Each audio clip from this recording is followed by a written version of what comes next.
Hey everybody, what's going on? Well, I thought we might be playing Firewatch today, but it is not unlocked yet. Still got another 5 hours, 4 hours and change, whatever it is. But the point is that it's not ready to go yet.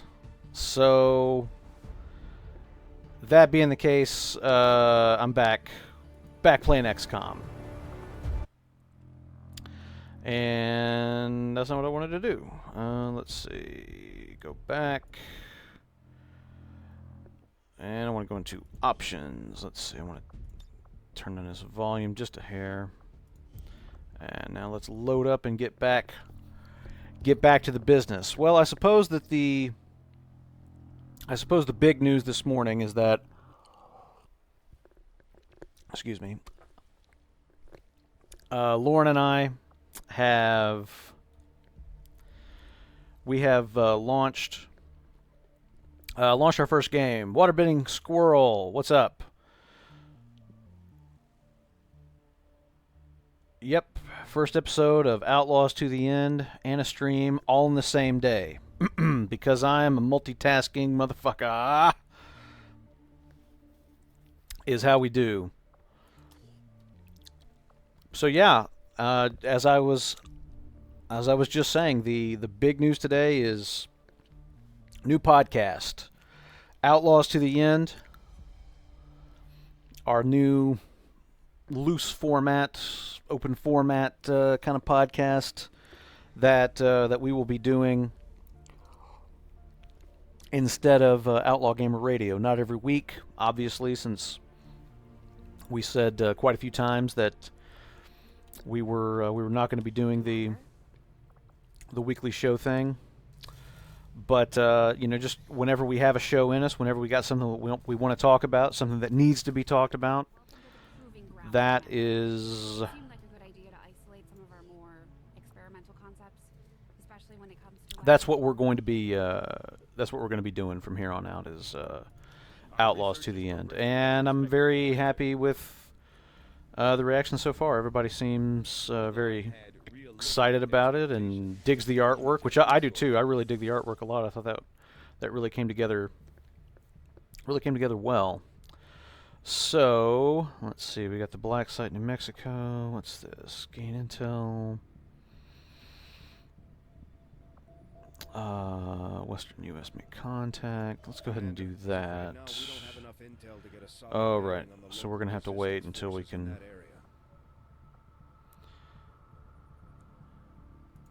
Alright, let's go do that. Yeah, I dig it too, man. I think it's cool. We didn't have a lot of time to put this together. As you can see, easy 160 supplies. Easy scientist. Recover an item or hack the workstation in an admin facility. But yeah, I dig the logo as well. We didn't have a lot of time to put something together. We recorded the show last Tuesday or something like that. And we let's see, I want to play around a little bit with this. And we finished recording and editing and all that stuff, and then suddenly kind of realized, oh wow, yeah, I guess we need to think about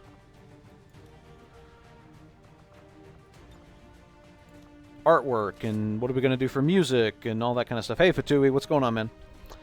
And so it was just really born out of a sense of desperation. I just need to kind of get it done and get back into the fight.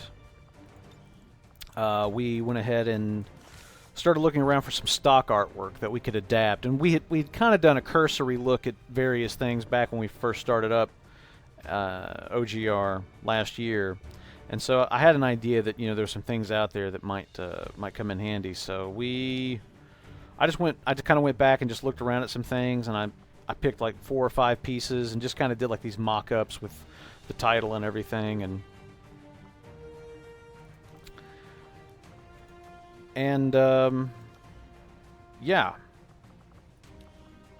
So that is what happened, and so we found that we both really dug that one piece with the double pistols, and I thought, hey, it'd be neat if that was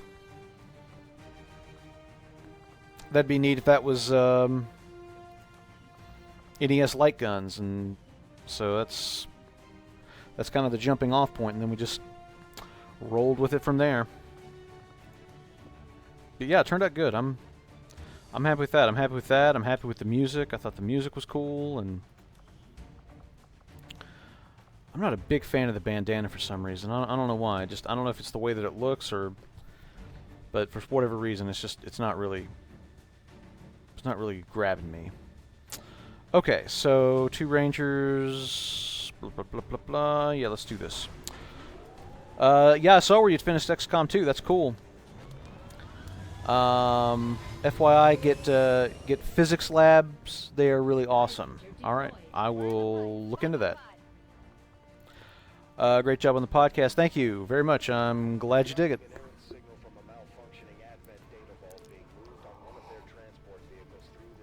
I hope that we can do them, if not every week, I hope we can do them on a frequent enough basis that we get to talk about the things that are kind of going on. I'm still thinking about doing, maybe kind of striking out on my own and doing a show. I don't know. I have some kind of vague ideas, but I don't have anything concrete yet. But I just know that I want the freedom to kind of do something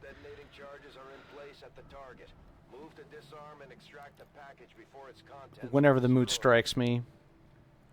And since Lauren has stated that he doesn't want to, well, it's not that he doesn't want to do the show or he doesn't want to game, but since Lauren has stated that he, wants to invest time in writing, and that he's kind of stepping away from gaming a little bit in order to do that, I feel guilty about, ringing him up like every week and saying, "Oh, hey, you feel like doing a show this week?" So I don't know. That's still something that's out there that I'm kind of thinking about. But we'll see about that. Moving to designated coordinates. All right, so we've got 8 turns until this container is destroyed. One thing I'm going to do this time, I was thinking last time that I'm worrying about maybe spreading my people too thin. Something over. Oh, I guess that's that tower. I'm worried about spreading my people too thin. And so one thing I'm going to try to do this time is I'm going to try to keep my people a little bit tighter in the field than I have been doing, and hopefully that will make all of them. It'll make it a little bit easier for all of them to be in a position to help each other, to strike at the really tough enemy targets and that kind of thing. So this is the philosophy and strategy I'm putting into place today. Fatui meant psionic lab, not physics lab. Okay, psionic lab. Gotcha. No problem.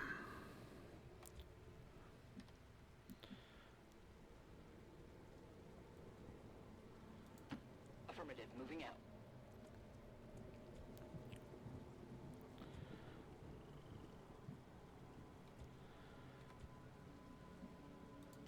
Moving out.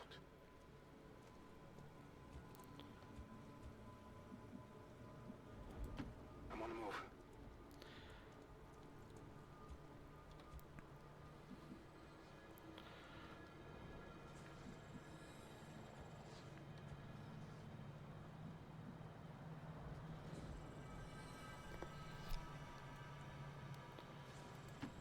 Orders confirmed. Moving out.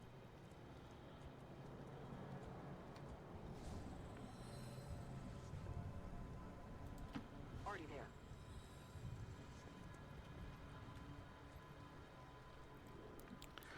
How close am I to this thing?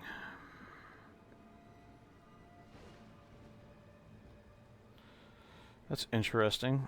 What's this radio guy here? I don't know if I've seen that before in game. But anyway, yeah. How's the as I always ask, how is the stream looking and sounding for everybody? Good, I hope. Got it covered. Rolling.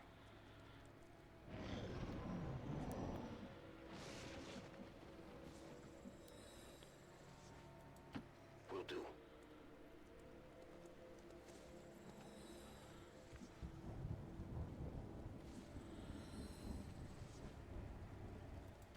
Position confirmed.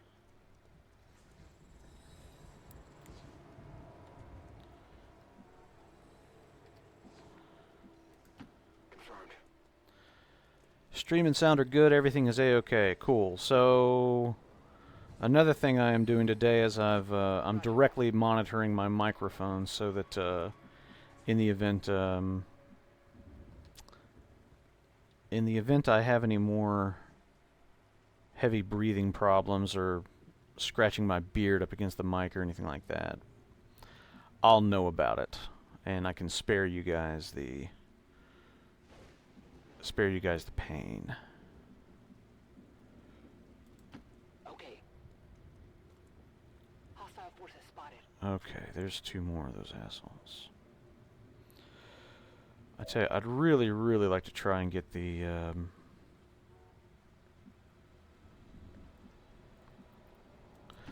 That's affirmative. I don't think I've really done an ambush thing yet, and I'd like to. I'd really like to, actually, so Overwatch. this might be the mission. We'll see. Okay, yeah, not a lot happening on the alien activity front, I guess. Okay. I'm not sure where they are, but I know that there's a possibility to trigger. Let's not go so far there. Rolling.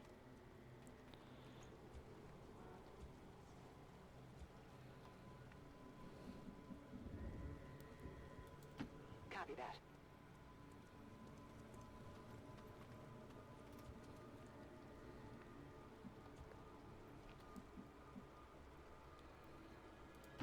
Moving.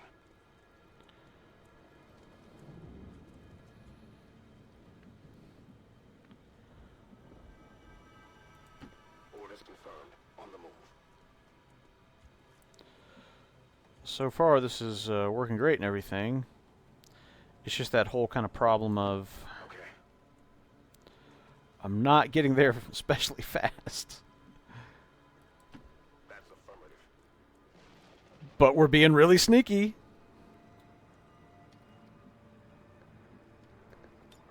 Roger.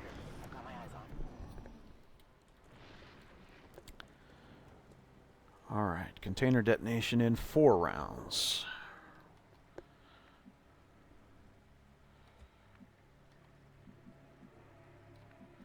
I mean, we're right here. We're right on top of it, so... Heading out.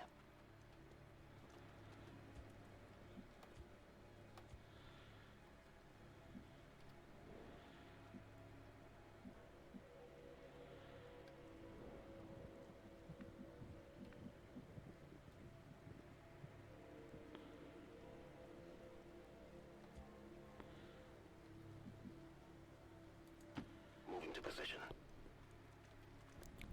Tension. Tension.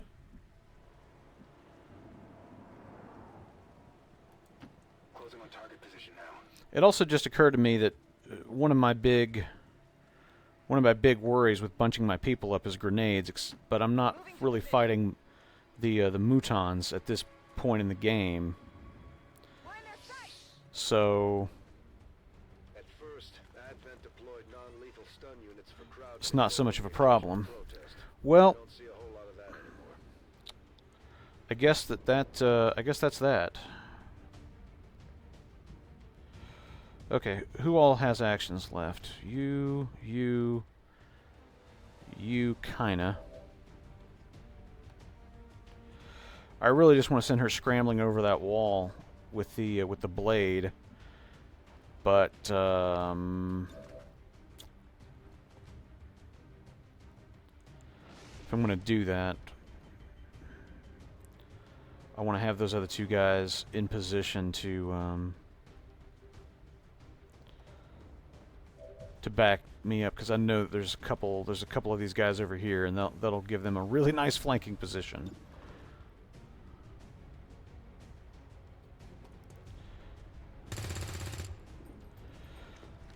Now I regret it.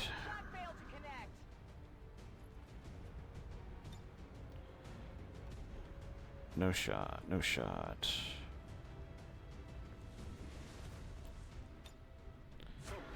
Let's do Overwatch. Let's do Pistol Overwatch. Overwatch. Alright. Here they come, here they come.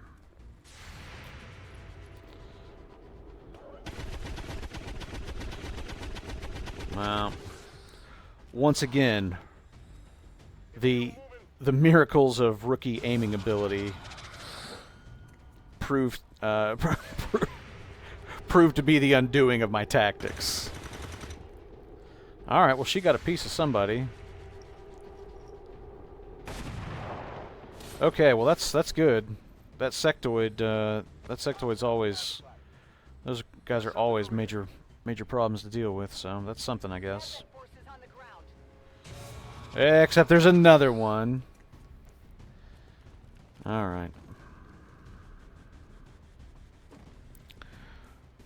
Really trying to just be patient and take this in stride. Because we're basically surrounded now.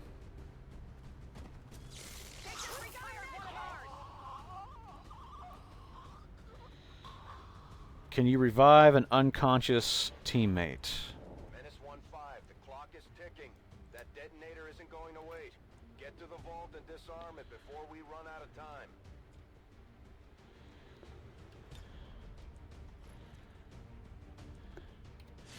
Alright. He's the most immediate threat, so let's deal with that. Oh, terrific. Christ.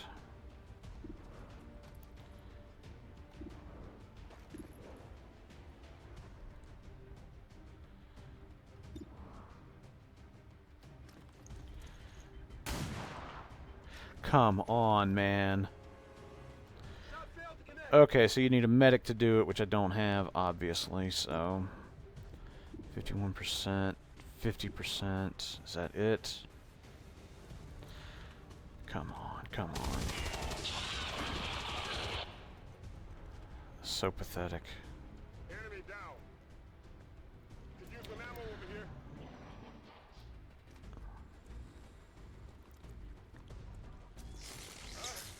I don't feel so good.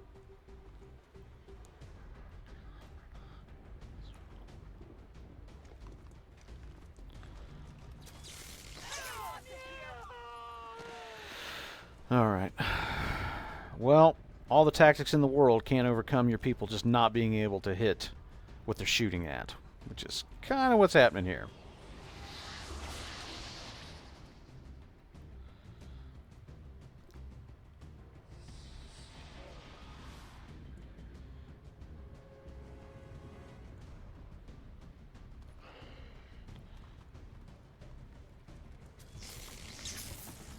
Think they got me.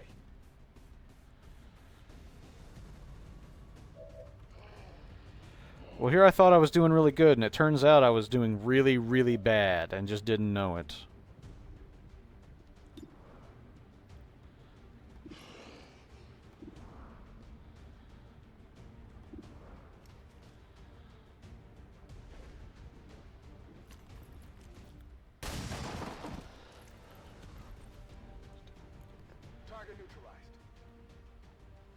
I do get the shittiest rookies. I'm glad I'm glad it's not just me that thinks that.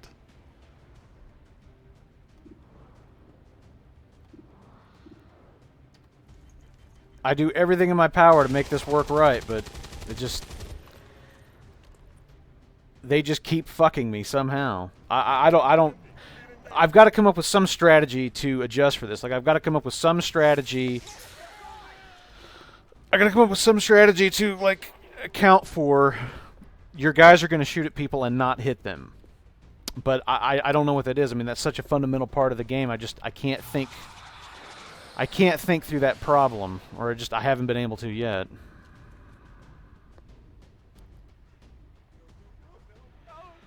Who, Trader? TR8R?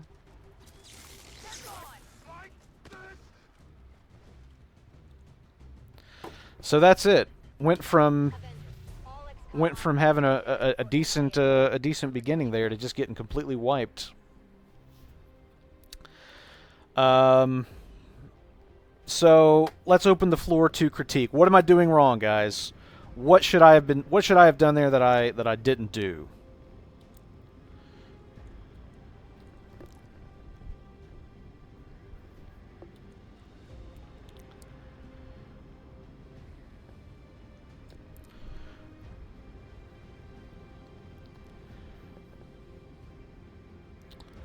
Successful shot percentage 60%.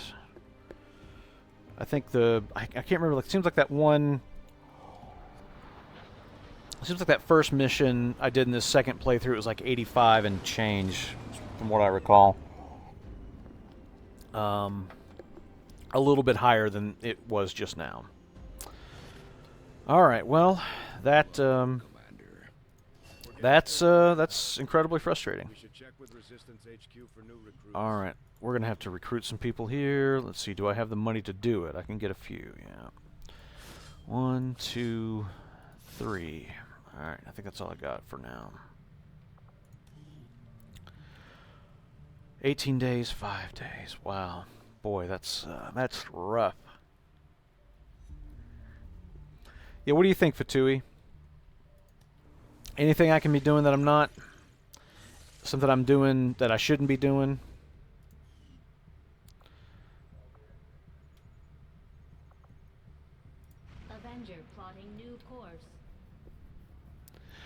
Should I be ignoring some of these combat engagements? Am I just taking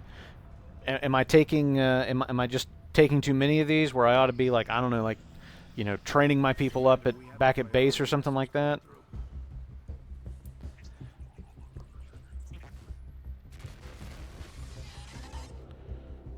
Hello, Commander. It would seem your recent activity. We're tracking the aliens' progress. Okay. So there's the Avatar business. Like it'll be the end for all of us. Boy, it just doesn't seem like the clock is advancing at all here. Let's see if we can get this going. Someone rigged a small radio transmitter. After carefully discovered and isolated, we put them in contact. Okay, that's good. Okay. All right, so let's see. We've got contacts. What do we need? What do we need?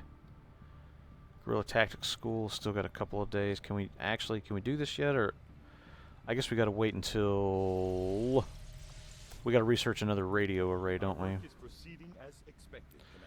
4 days. Dr. Shen's constant vigil over 2 days. I consider myself a patient man, but eventually. All right, we got to just kill some time here then.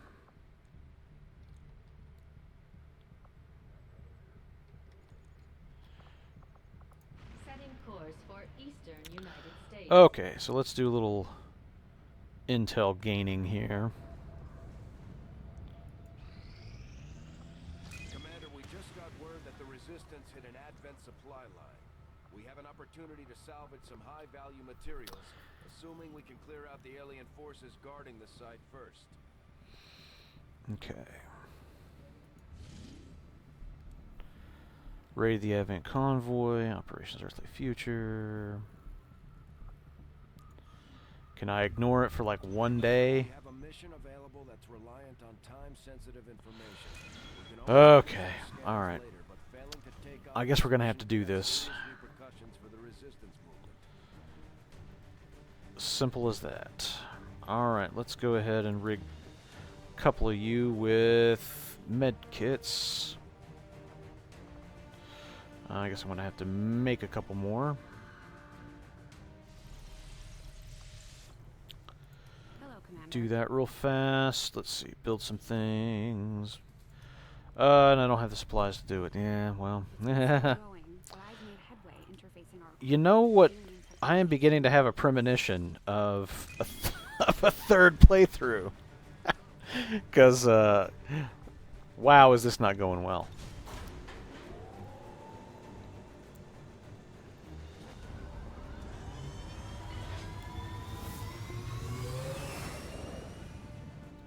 Sky Ranger deployed. This could be a bad idea. I'm going to admit that now before we actually go into this, but this could be an incredibly bad idea. We'll see if the guy in the orange glasses is as much of a bullet magnet as Nickelback was. Find out once and for all. We'll have to secure the area, recover the gear, and eliminate any enemy resistance. Alright. Menace 1-5. The disabled Advent convoy is just ahead. Engage and eliminate all hostile forces. Avoid destroying critical supplies, neutralize all enemy targets. Okay. So, do we know where we're going? Is this it? I guess that's it right there. Alright. Orders confirmed.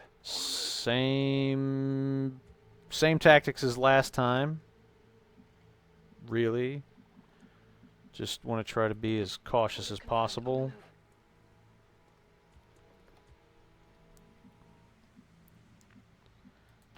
Heading to that location.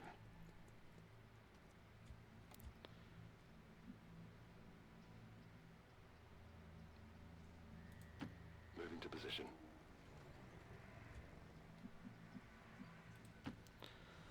Okay, move him up a little bit more. Eyes on the prize. Overwatch. And we'll do Overwatch. Moving to position.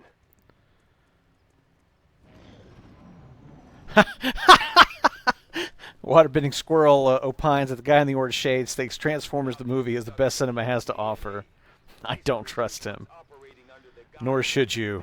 men now show their true form. Nor should you. Reptilian species. No reason for them to hide.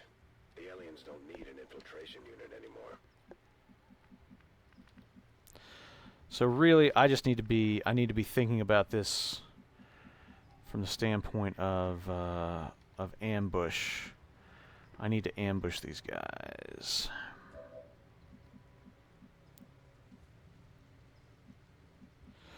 I'm a little bit worried about getting that close to him. Let's see. Put a couple of people over here. Alright, this may go pear-shaped, but we'll try it. Alright, so far so good. Heading to that location.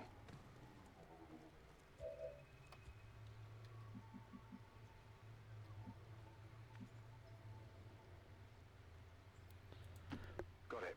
Moving. Okay. Just try to no time limit. There's no time limit, so just try to take everything nice and slow.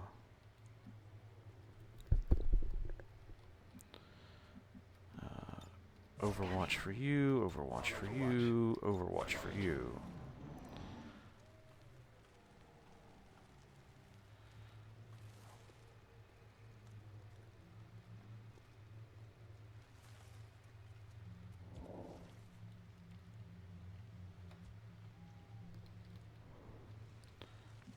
Okay, we've lost visual.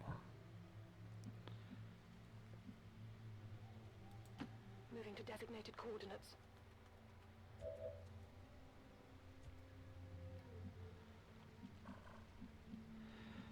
Not gonna get away with that.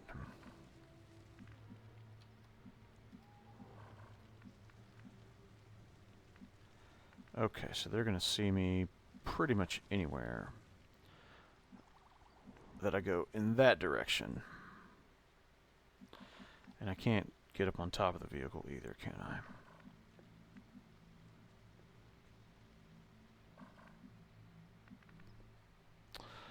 All right.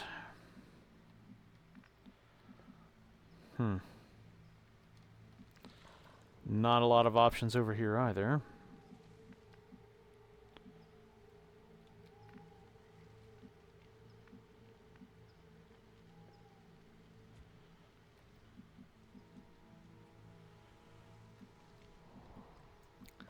And again, I'm trying to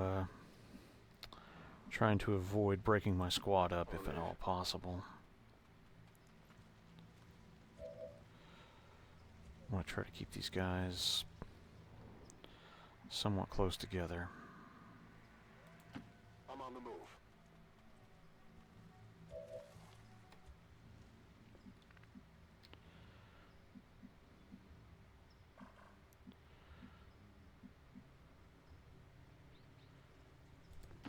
Location confirmed.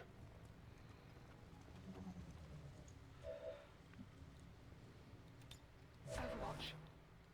Eyes on the prize. Roger. I've got my eyes on.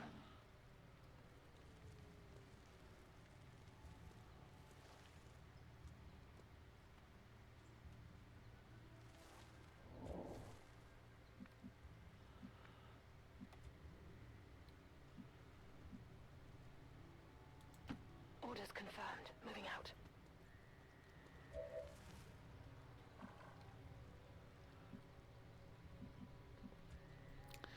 All right, let's see. Depending on what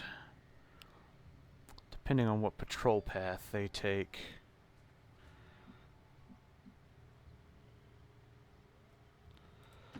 if they come, if they're just walking back and forth across the road, then I might Targets in sight. be able to get them to kind of walk right into a trap. We'll see. That's the equipment we're after. We'll have to do our best to avoid destroying the gear while we secure the area. All right, all right, all right. Heading out.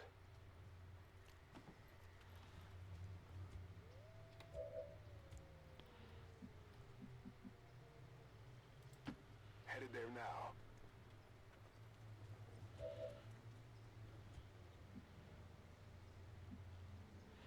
Let's see, I think I want to get him in. Confirmed. Moving out. I want to get him over here a bit. Moving to Overwatch. Affirmative. Covering now. Scanning. All right, they're starting to come back. We're about to see what happens here.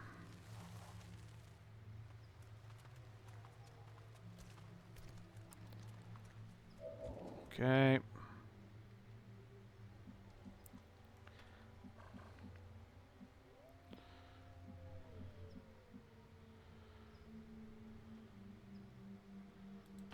Moving to designated position.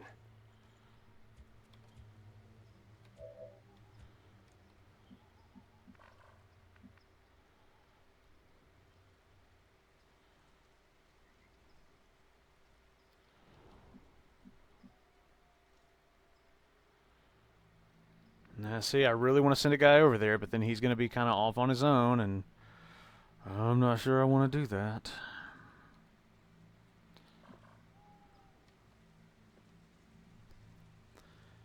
General Gadd, what's going on?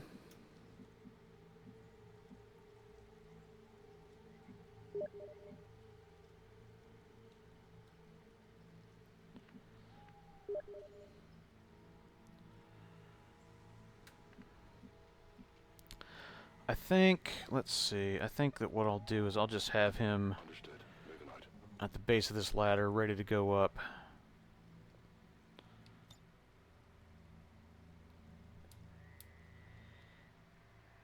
Maintaining position. Roger, I've got my eyes on. Scanning. Affirmative. Covering now. It's early over here. It's it's like 8, 9. Excuse me, it's 9.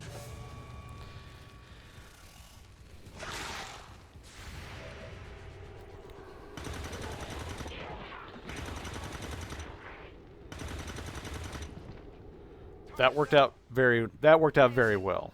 We're just going to start doing that from now on.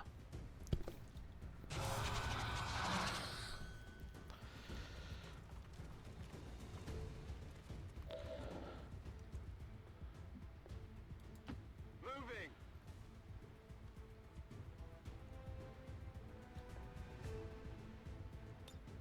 Come get some.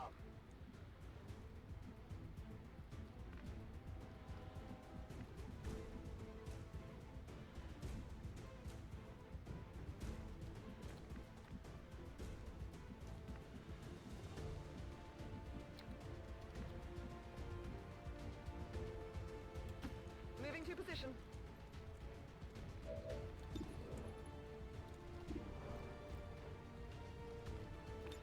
Overwatch. Got it covered.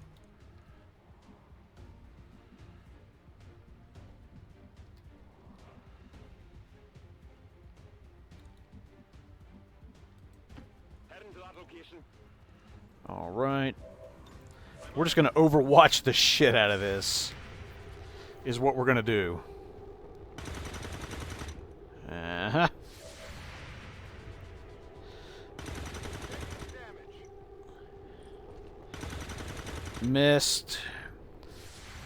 One more shot to get this motherfucker. Come on. Got him. All right. Nailed him. It's worth it, man. I'm telling you what. It's so worth it. And the thing is, you don't need like something super powerful to run this. It's not the most demanding PC game that you could be working on. Oh man, I tell you what, those one-hit kills. Some new cover. That's bad. Okay, so let's see here. What I gotta get. All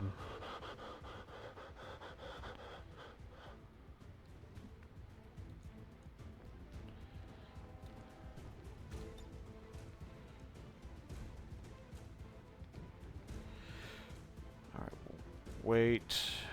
What can I do with her? Can I get her grenade over there? All right. Take this.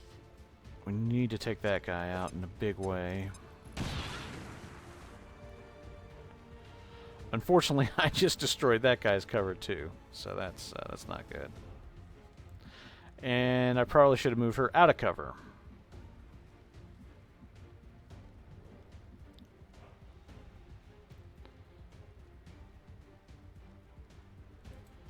Confirmed. All right, let's. No. Grenade. Bombs away.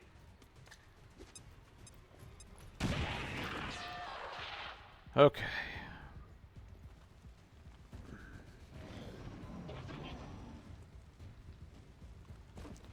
It's just the one guy. How tough could he be?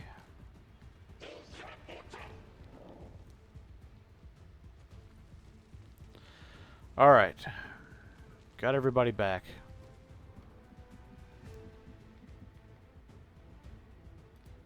Orders confirmed on the move. Let's hop up here. Do we have a shot? Not really. Let's see. You. What's your. Okay, you're full health. That's not so bad. Advent troops here. God damn it.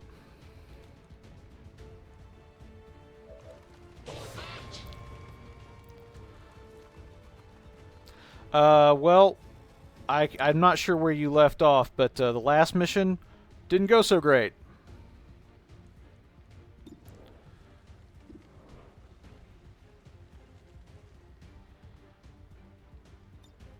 Overwatch.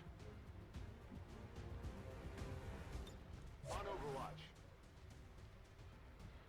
Scanning.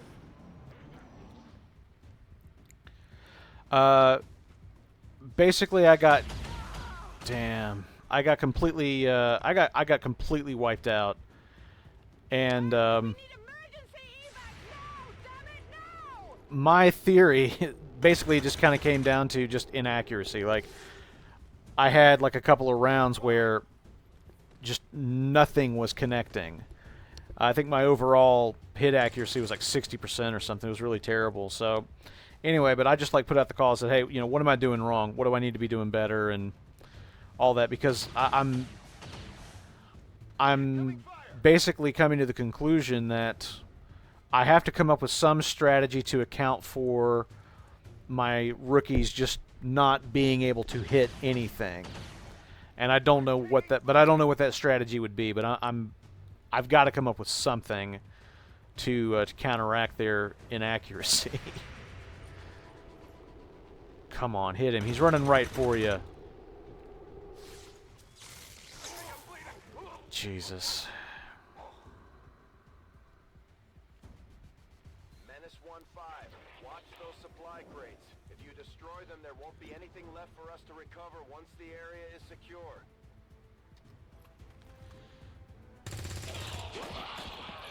And I guess, you know, the other thing I'm doing is like basically if their chance of hitting is not like at least 70%, like I'm not taking the shots. Because it just doesn't work. It just doesn't work.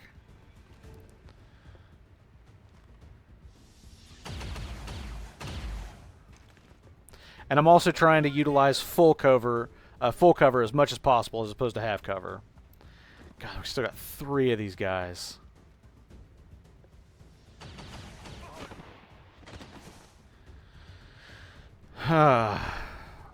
This just went so wrong so fast.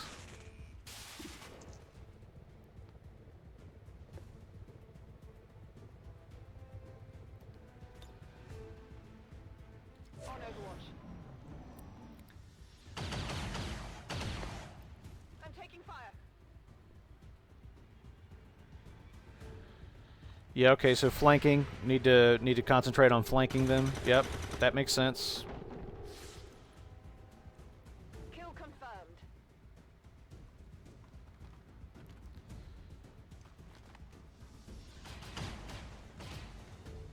As long as she doesn't panic, we might get through this. Maybe. Alright, we gotta reload first and foremost. Ready to engage. 64%. 41%. Come get some.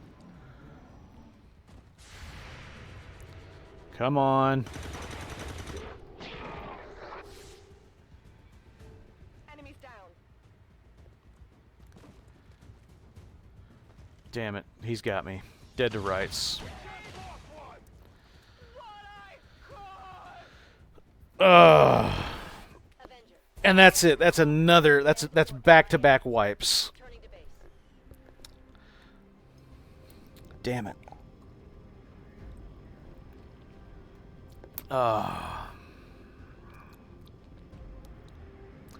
Yeah, General Gadd, you know, just brought up that you know, obviously game trailers closed their doors yesterday, which, you know, I kind of had mixed emotions over, because you know, like I was really pissed about the whole thing when Viacom sold off game trailers and they let Daniel and some other people go. You know, that sucked big time. And I mean, you know, like you know, this job that Daniel's, you know, just got at Unreal. I mean, this is like, I mean, really, like he's been kind of between jobs since then. I mean, you know, like he worked for Retro Gamer. He did like a bunch of, you know, sort of temporary type things. You know, things that, you know, weren't like a long-term gig. So, you know, that whole GT thing, you know, that was a big traumatic, you know, kind of event in his life, and as a consequence, you know, just it really pissed me off. It just pissed me off that, you know, that they had fucked him over, in my opinion. But yeah, when when I found out they were closing their doors, on the one hand, I was kind of like, good, fuck you. But at the same time, what happened to Daniel is happening to everybody there right now, and it doesn't sound like they had any idea that it was happening. Like, based on that one forum post that was getting passed around, it seemed like they showed up for work and was like, okay, so we're closing now.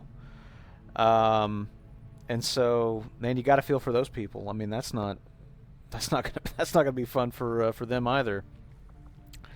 So yeah, it's a bad situation, and Game Trailers as an institution, it did used to be something pretty unique, and I think that where they started from, and I mean, Daniel was with Game Trailers really early on, and to see where they started from and where they eventually got to with like GTTV on Spike and obviously like all the video game award shows, which has been Keeley's passion for a long time and everything, and then as General Gad and many other people have pointed out over on our site and on Twitter and everything, most of the people that are listening to me right now, most of the people who are listening to the podcast on a weekly basis, most of the people that I know in the game industry happened because of Game Trailers. So they were the center hub in in this big wheel that has shaped my life in a lot of profound ways. And by the way, starting over, and so yeah, it does suck. It certainly has me. It certainly has me in an introspective mood about what was and what might have been and all that stuff. But I guess the main thing that it kind of comes down to for me is just feeling really sorry for the people that are going home today and not in a position, don't have a job to show up to tomorrow. And or I guess that would have been yesterday that happened. But you know what I'm saying, that I really feel very bad for them. That's a scary situation to be in. All the more scary to me, given the fact that I have a daughter now, and when it was just my wife and I don't know, that kind of thing. It didn't worry me as much because we could get by on very little. We'd gone through phases where we had money and gone through phases where we hadn't had money, and we did fine in both. But having a kid, boy, it puts the pressure on. So I feel very bad for all the current employees of Game Trailers. Oh, excuse me. All right, so let me just check the chat room here for a second. I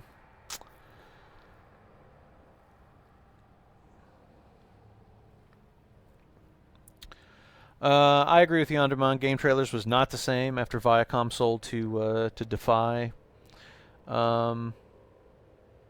And we knew that it wasn't. We knew that it wasn't going to be. The good old IW days, yeah, no kidding. The video stream of EBA was a great standout. Was it live? No. No, it wasn't. We, we recorded the show. Originally it was just an audio podcast, and then we started. Then we started doing it as a video podcast, and Understood. Moving I think I want to say that EBC 19 was the first video episode. So we'd been doing it for several months, when we switch to that video format. And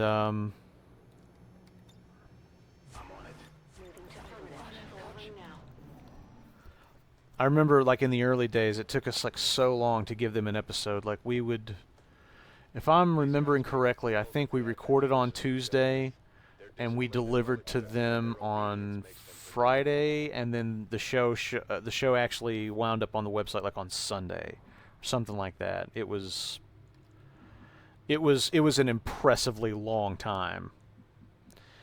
And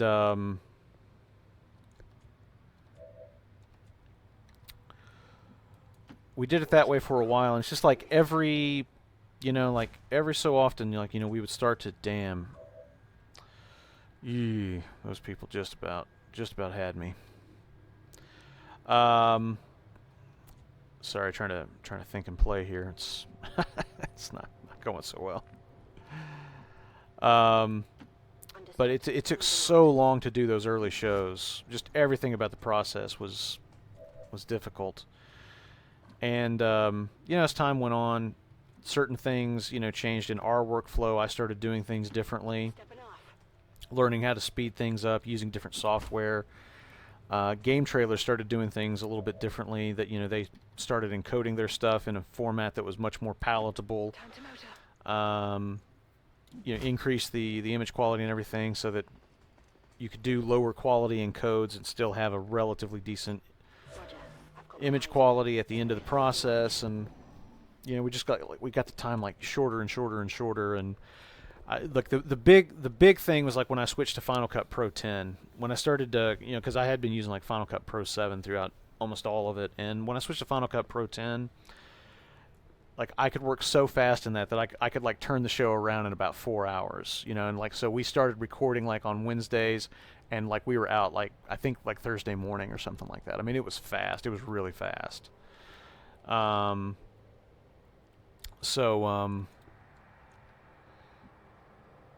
Never did a live show, but we did pretty quick for studio recordings. Headed there now.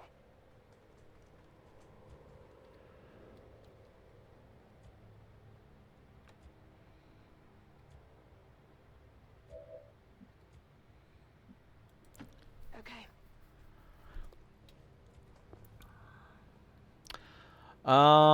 Let me see here.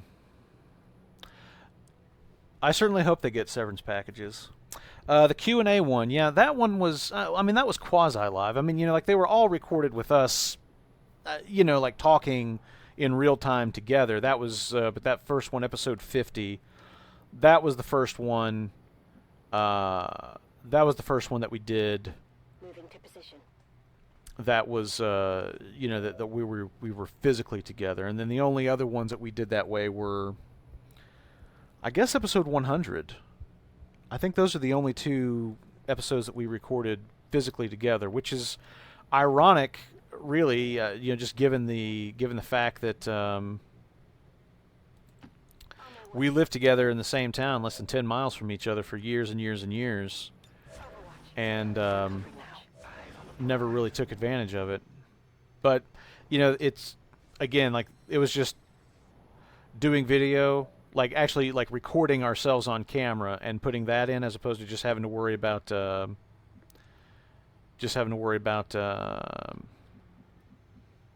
the hell am I doing here? I have gotten myself into a jam that I'm not sure how I'm going to get out of. On my way. But anyway, that was a Moving to position. recording our own video and having to deal with like live sound on set, and Confirmed. you got mic bleed, and then you got to try to Moving to position. do multicam cutting, which was not the greatest thing to do in Final Cut 7, and I'm on it. Scanning. that was a little tough. It was much easier for episode 100 than it was for episode 50.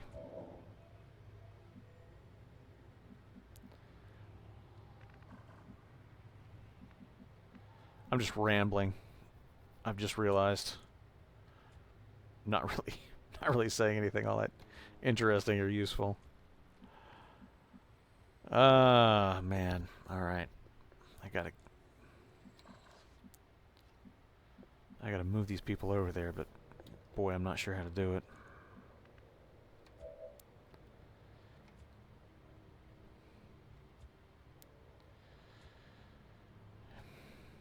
It was a mistake to come this way.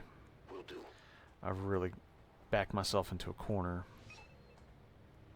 Menace 1-5, you're near the target position. Thor says, I stopped watching game trailers with Daniel and his hair left. You and me both, buddy. You and me both.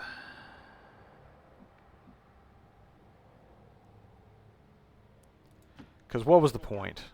You know, just what was the point?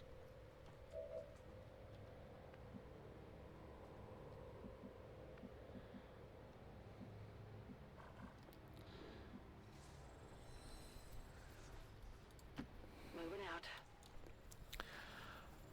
Good thing I have all EBA and X Factor episodes archived on my computer. Should be a hell of a marathon. Oh, yeah. Heimdall, how's XCOM coming along? It's kicking my ass, if you must know. I mean, it is absolutely kicking my ass. Affirmative. I'm on my 3rd playthrough right now. Because, well, I mean... I want to blame it. I want to blame it on the fact that I seem to get rookies that just can't hit the broadside of a barn, but you know, like it can't just be that simple. Like it's got to be something that like I'm really doing fundamentally wrong, and I haven't yet figured out what that thing I'm doing fundamentally wrong is. But anyway. That's where I'm at right now. Is suffering.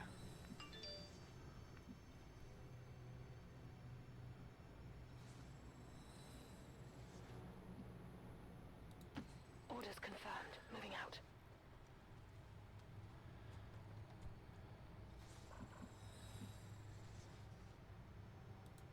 Moving out. I'm like right on the edge of this. This is like so. Moving to designated This coordinates. feels so irresponsible Moving to Overwatch. Eyes on the prize. to be moving them that close to the red zone. Oh, that's not what I meant to do. On my way. All right.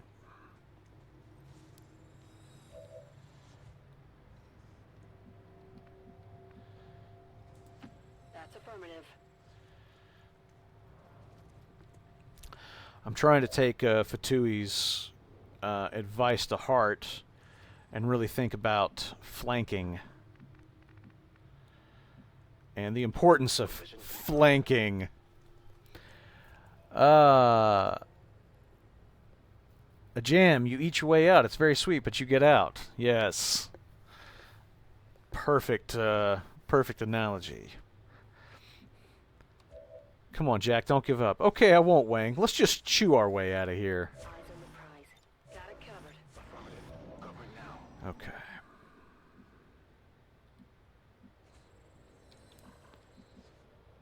Those 3 over there are going to be giving me a problem very soon. I think what I want to do in general is I want to kind of try to get... I want to try to kind of get like over on this side of the structure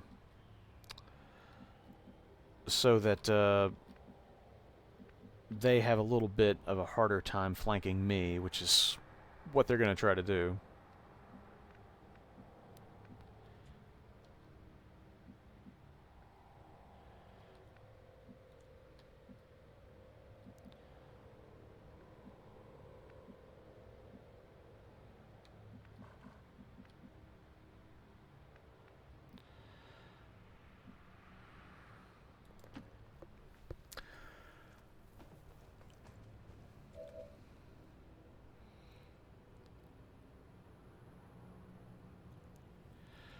You're watching the stream and working out at the same time. That's multitasking right there. That's what I ought to be doing. Like, I ought to be working out right now at the same time as doing my stream. If I had any sense. Heading out. General Gadd, send sniper first so that it can see more of the battlefield. What is this sniper you speak of? All I've got are loathsome rookies.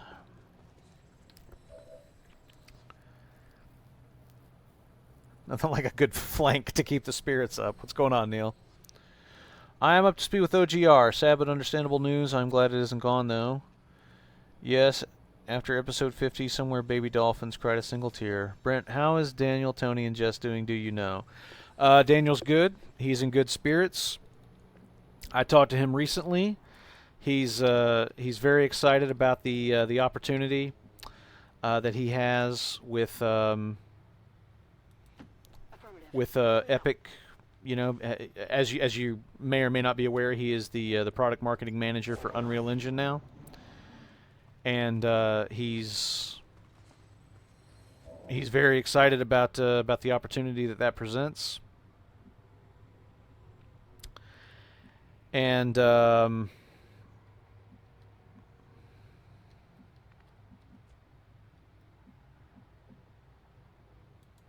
Headed there now. he's you know, just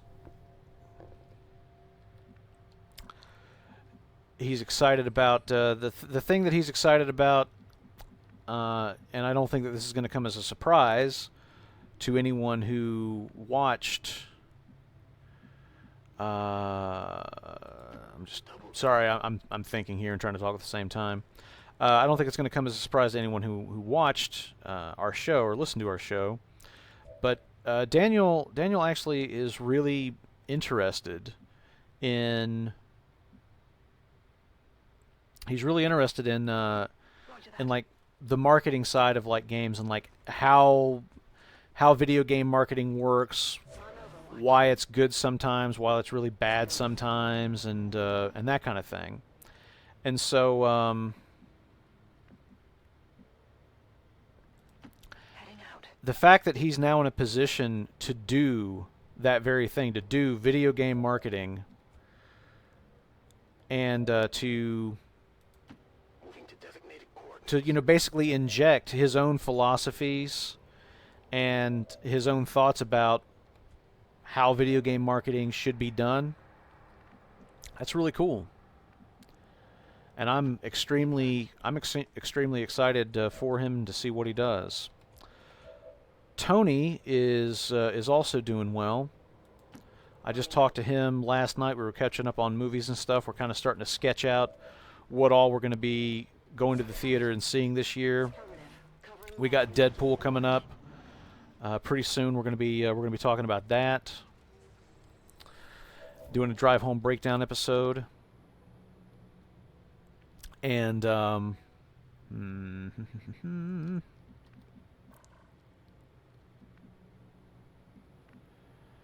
I tell you what, I've just realized that I don't think these guys are actually going to get close enough where I can kind of trigger like an Overwatch ambush.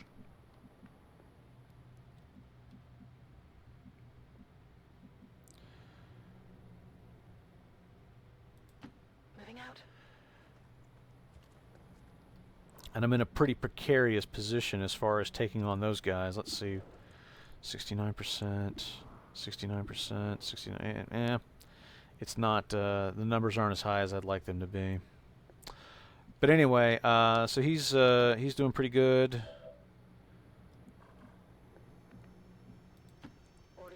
He tried out he's tried out some VR stuff a little bit.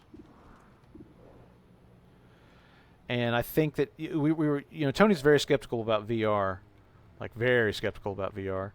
And he and I had we had a cool conversation, sort of like about some of his first experience with it, albeit on a very very small scale, like a Google Cardboard kind of thing. But we were just sort of talking about what we could sort of see, Affirmative. Moving out. certain possibilities and things that we could see happening, and like I said, good conversation.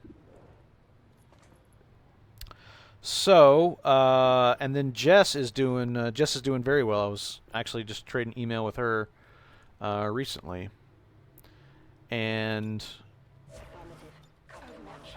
you know, she posted this thing to Facebook that that may or may not have made its way around, but and it's been a little while ago. It was during like CES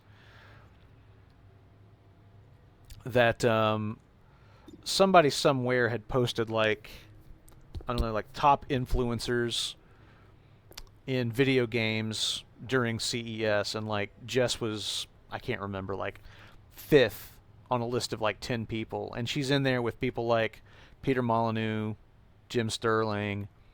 I'm trying to remember like who all was in like the top 5, which I believe she was. I think she was in the top 5. But anyway, I just sent her, you know, I sent her an email to congratulate her, and you know, we were just going back and forth and everything, and you know, she says that stuff is, you know, really going great over at Engadget, and that you know, she's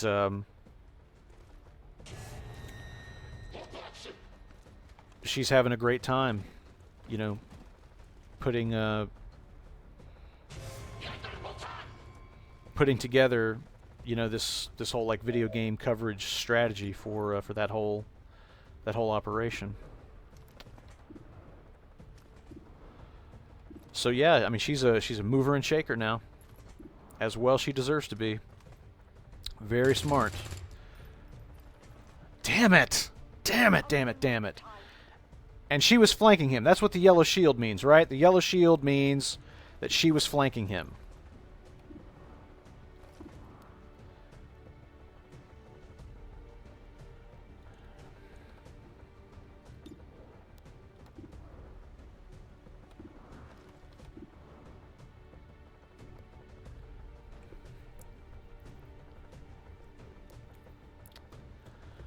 Okay, so let me see here. Just going back to the chat room before I miss everything. Okay, I missed Daniel's puns. You're the only one, buddy. I mean, I'm sorry for you, but I just can't. I hear what you're saying, but I cannot understand what you're saying.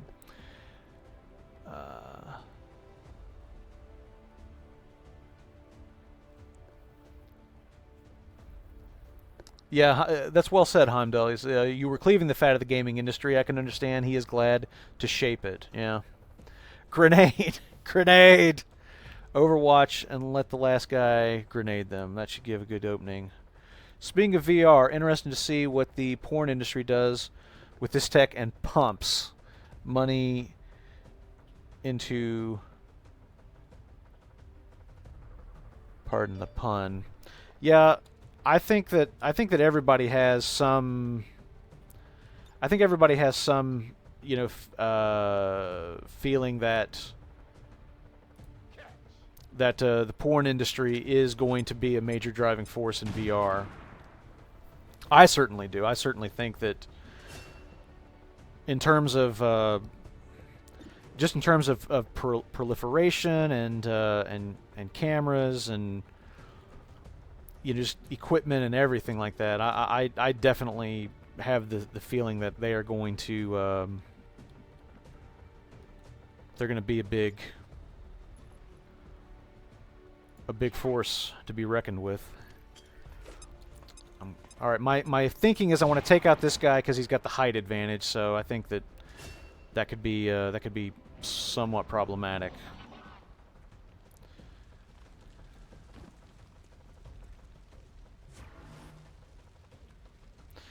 All right, so I got at least one guy on Overwatch. All right, wounded but not down. Now see, this guy's going for the flank here. I can't remember if I left anybody on Overwatch.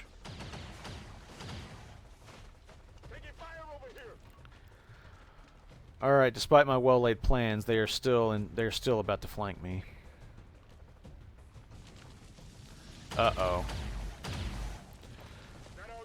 I get nervous when it goes to the cinematic. I just have visions of somebody getting taken off their feet by a shot.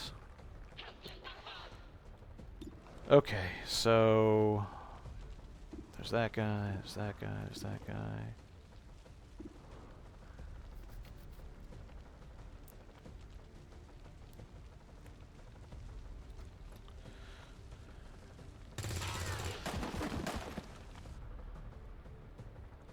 neutralized.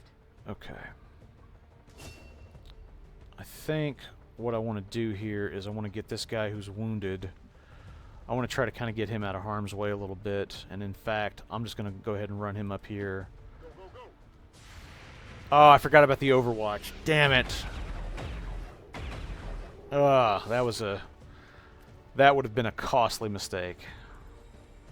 But I totally forgot about it. Alright, so 49%, 46%. Does the yellow shield mean that they are armored, or does it mean that you are flanking them? Or maybe, or I guess that means that they're flanking me.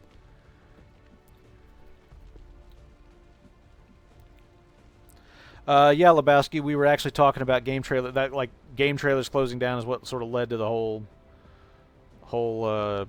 conversation. Like I was just kind of talking about like what led into Howard Daniel and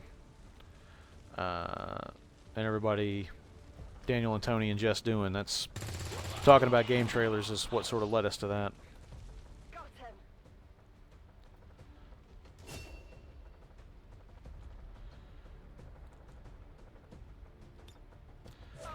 Let's do a little Overwatch of my own here.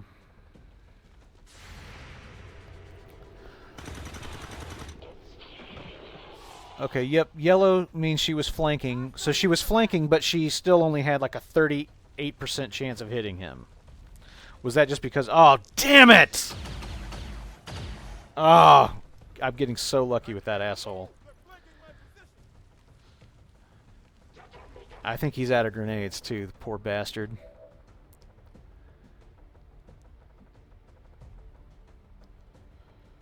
Alright, let's run her up here real fast and see if she can get a frag out on this asshole. Fire in the hole!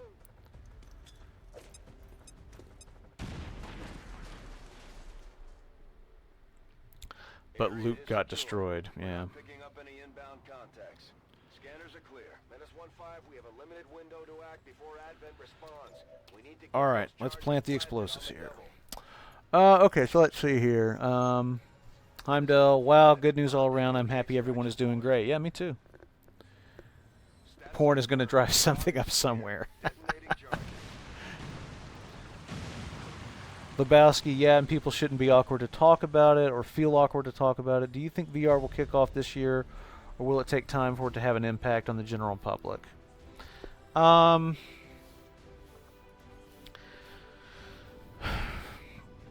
general public, I don't know if they're getting on board this year. I mean, you know, like, there's still... I mean, like, what's out right now in the hands of most people? I mean, like the Samsung Gear VR, you know, Google Cardboard, things like that. I mean, you know, the Oculus, the retail version of the Oculus, not out yet. The development version of the Vive, not out yet. HoloLens, not out yet. So, I have to say that just given sort of the scarcity of hardware right now, I know it'll be different by the end of the year, but given the scarcity of hardware right now, and what I imagine is going to be a relatively shallow pool of content, I don't know if I see VR. I don't know if I see VR becoming a big mainstream hit this year. I guess it could happen, but I mean, if it is, it's going to be in the bottom half of the year once that changes, and you have a lot of people that have got, you know, the Oculus Rift and Commander you know, the to Vive research and lab. whatever else.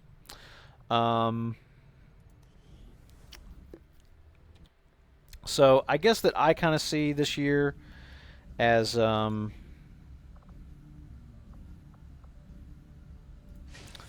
find that area of research. I see this year as being the year of the early adopter. We'll begin work immediately. I'll send word And when the report is available. I think that it's probably going to be.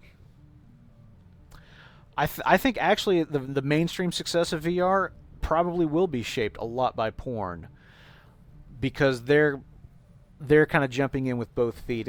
I mean, I don't know how sophisticated they're getting right now. I mean, my understanding is that most of what the porn industry is doing with VR right now is essentially 360-degree video. which obviously is compatible with VR, but it's it's not the same as playing a video game in VR. But I think that interest in VR porn may very well drive people, into picking up things like the Samsung Gear VR, and potentially, like if Google puts out this VR headset, which was that was rumored. I think like yesterday, the day before, I was reading about that. Just like it sounds. And but certainly, that could drive a more casual mainstream audience who might not be especially interested in buying an Oculus Rift to nonetheless have a VR headset. So the question at least in my mind is, as far as mainstream adoption goes, all right. The question for me is there enough of a crossover? Okay. Are there people who are like going to go out and get the Samsung Gear VR Should fix that. because, hey, I've got an Android phone and this Gear VR doesn't cost a lot, and I want to check out VR porn, and yeah, I'll get I'll check out like some like YouTube 360 videos and stuff like that. Is that kind of more sort of casual fan? Is there any chance of them getting in either one of two things? Is there any chance of them saying, well, maybe I'll go ahead and get an Oculus Rift because VR sounds pretty cool, and I want to have the full-on experience and maybe play some games? Or is it possible that there's a way to kind of get like pretty compelling VR content that's not porn, that is like maybe more traditional video games or something like that,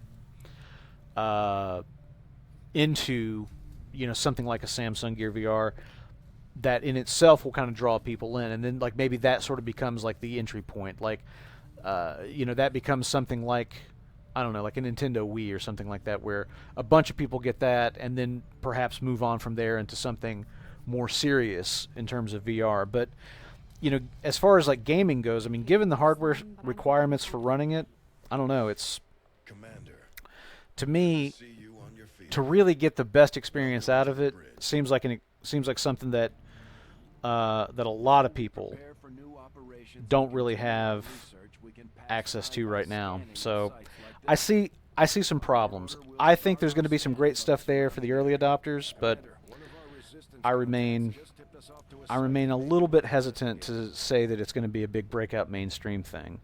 The other thing that I'll say is that there's always that possibility, and this is what Tony and I were talking about. We were talking about, like, what's the killer app? What's the thing, like, what's the Wii Sports for VR that everybody gets excited about and suddenly has to have one? It could be VR porn, definitely a possibility. But the other thing that it might be is something like sporting events or just live events in general, like sporting events, concerts, things like that. I know they've done a couple. I was reading about one in particular, where somebody had set up this was like a basketball game. I can't remember. I don't know if this was like the finals or whatever, but somebody had set up a VR camera, like I don't know if it was courtside, but they set up a VR camera in a pretty good seat in the house, and people could log in and watch this basketball game live through VR, and just as they're looking around, they can see everything that the camera can see. And I have to wonder if things like that, and maybe things like live events, that could maybe be a big entry point for the mainstream. I could see people who might not particularly give a shit about VR gaming, and people who would never admit to being interested in VR porn. I could definitely see a large demographic maybe getting into those things. So, yeah. You never know. You just never know. It just occurred to me that I don't have... Oh, there's a build items button there. I just saw that. And like an idiot, I went past it. Let's see. Can I do a med kit? How big of a difference some of these things can make in combat, Commander. Okay. With a few supplies, I can manufacture anything we All right, let me see here. Virtual doll fucking is not a thing I would enjoy. Yeah, I kind of agree. Like, I don't know. I mean, like, I'm not, like, I'm not claiming to be like, oh, I'm above VR porn. Like, I'm interested in it. Like, that, it's an interesting idea, and I'm curious to see. I'm curious to see if, like, the porn industry just sort of, like, settles for, doing, like, 360-degree video, maybe with, like, peripherals, like, fucking dolls or something like that integrated, or if they try to do more with it, and actually kind of push the boundaries of what can be done. But, again, like the entry point can't be too high. Like, the headset enough is going to cost you a little bit of money or a lot of money. And then you start getting into like accessories and all that, and pretty soon you're talking about, oh, I'm going to spend $2,000 on my, my porn habit, and there's a threshold at which people start to say, how important is pornography to me, and that kind of thing. So, don't you think 360 video will be a driving factor like live concerts, porn, and general live events? Sorry, I'm just seeing this comment. Yeah, I just got done saying that exact thing. I remember Brent saying that he was the most interested in the second generation tech. Correct me if I'm wrong, Brent, but I agree with that. VR is now too fledgling an entertainment system as of now. I think what I said was that I was interested in the like the final consumer version. Like, I was not as interested in getting the development kit or anything like that. I wanted to get the version of VR that was sold on the shelf, like at Best Buy or something like that. That's the version I wanted to get. I wanted to get the final product, and I still feel that way. And that's why I haven't ordered an Oculus now. Is that part of it is that I need to upgrade my PC to use it, but the other part is that I want to wait and see what people say when when that starts hitting the mainstream. I want to see if people say, yes, this is the first true VR headset. It does everything that you want it to. It's a great experience. It looks great, sounds great. Or if people say, this is really great, it's definitely better than the development kit, but the next iteration is the one where they're going to really nail it. So I'm still kind of in a wait-and-see mode on that. Okay, Fatui, take care. I'll catch up with you next time.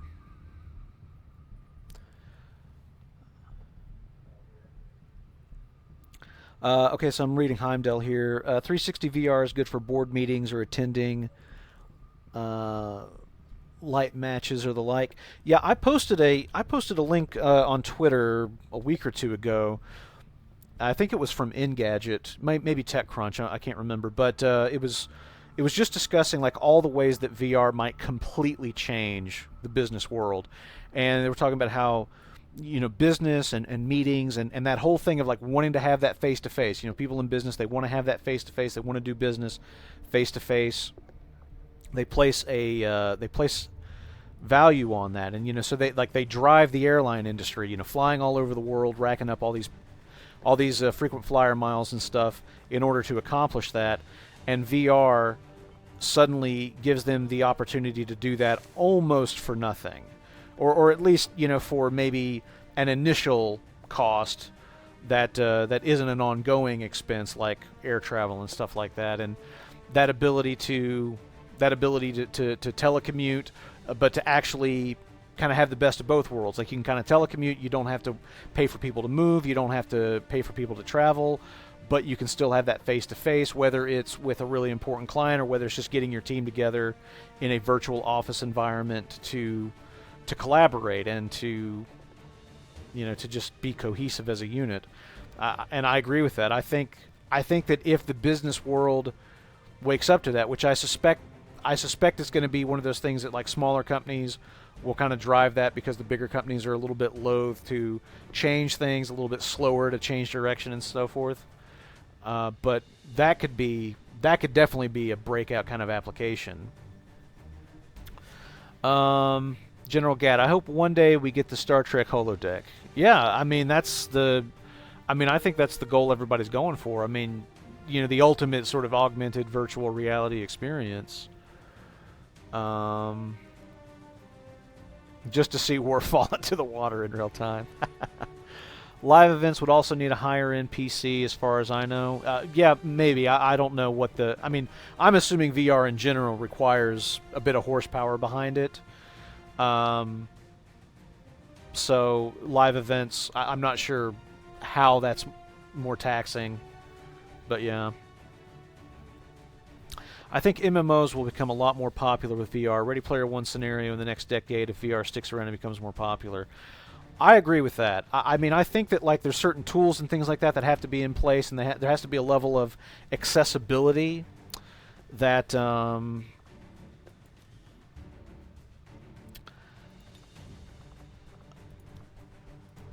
that makes VR a viable thing for for just average people to kind of get into. A little bit more of a casual, a little bit more of like a casual entry path for content creation. But like I was saying, I can't remember. I think I was responding to Fatui on Outlaw Gamer Radio 50, and I can't remember exactly what sparked it. He said like, oh, like I hope that the community sticks together and that we're still around one day when we can all hang out together in VR. And I was just thinking about how VR could change just websites in general. And actually Second Life might be talk about the nexus of porn and VR, but think about like how Second Life might be a paradigm for what websites might be in VR. Well, just take outlawgamers.com as an example, and this is what I said to Fatui in my comment to him. What if instead of outlawgamers.com just being the HTML based web page that you visit in your web browser on whatever device, what if outlawgamers.com was a VR simulation where we had an actual clubhouse in 3D that you could walk inside and walk around, and inside that clubhouse there'd be stuff that that was of interest to us. So we've got an arcade in our clubhouse, and there's a bunch of stand-up arcade games, and there's pinball games, and there's big hangout rooms that just have every game console ever made. And you can go in your avatar. You can go in and plop down on the couch, and you can play, head-to-head Street Fighter on the Super NES and that kind of stuff. And what sort of social thing would it be? I mean, we could sit around and have discussions in real time around, like around the table. We could. Like you could have your virtual recording studio where you're going to go in and you're going to record your podcast episode in front of a live audience, and you start to think about like what a community website could be if it wasn't just a web page but became sort of a VR experience. And I'm sure that's applicable to a lot of other online communities, and not just online communities. Like a product web page, you've got a VR sim where you can try out the product in a virtual way. You can see it from every angle you want to. You can try it out in the VR simulation of your own home and kind of see, oh yeah, this TV definitely works on this wall, or whatever. I can see a lot of applications for it, but there's an expense to all of it. It takes time and money and talent to develop those things. And so the question is, like, where's the tipping point? Like, where's the point where companies really start to see the value in it, the way that they saw the value in the internet? And you had that whole, there was that kind of like slow adoption, and then all of a sudden the big rush. I can definitely see something like that happening with VR as people discover that it has value in almost in any application that that a lot of people can make something really compelling with it.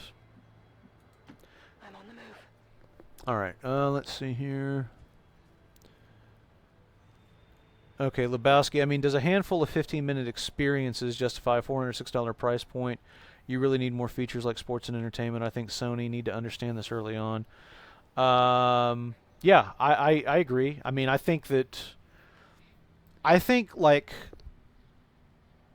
most things. I mean, in my mind, and I mean, I don't know. I'm not an expert on consumer. I'm not an expert on like marketing or consumer behavior, but in my opinion, I think people are much more likely to justify an expensive purchase if they say, okay, well, I'm going to spend a lot of money on this, but I'm going to get a lot of use out of it. I'm going to be able to use it for this and this and this and this. Moving to designated coordinates. And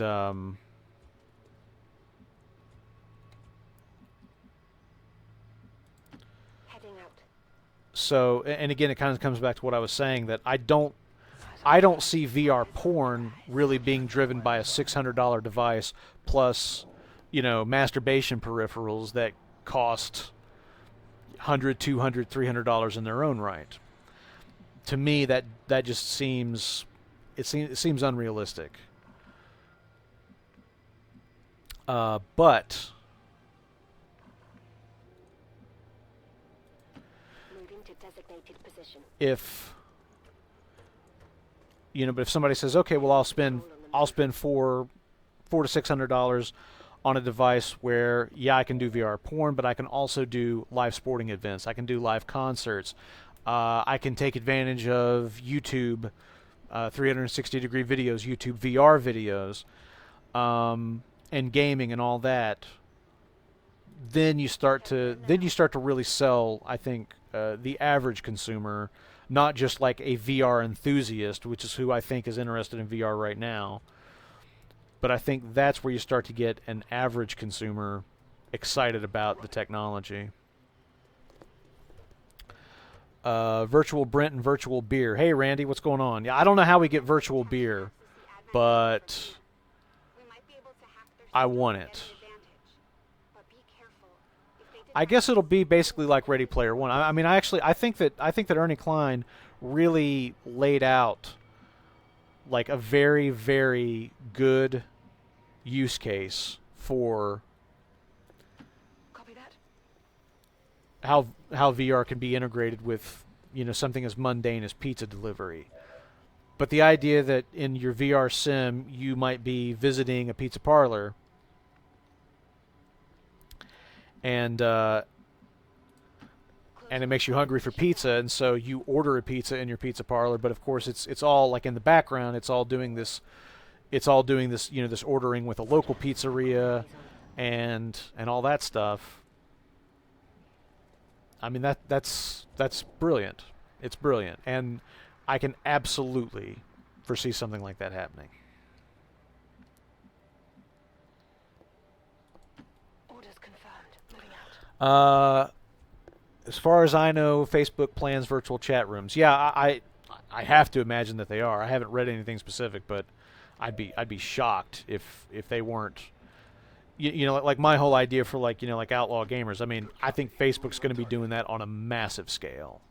Although they bear some resemblance to the sectoids first encountered. Have you guys seen that running walking contraption that you hook yourself into, so when you run in the VR game, and buttons on your prop controller like a gun or lightsaber? Imagine a 3-hour game session. Going to be so fit. You know, actually, I'm kind of looking forward to that because I'm pretty sedentary, and actually, I am totally okay with playing a game like The Witcher or something like that, and actually walking. I'm actually kind of excited by the prospect. I think it'd be a great way to not have to work so hard at exercising, which is what I feel like I do now. All right, I don't know if we're moving fast enough here. I feel like we really need to get a move on here.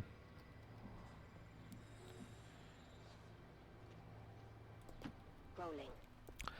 A chat room like H's basement and Ready Player One. Exactly.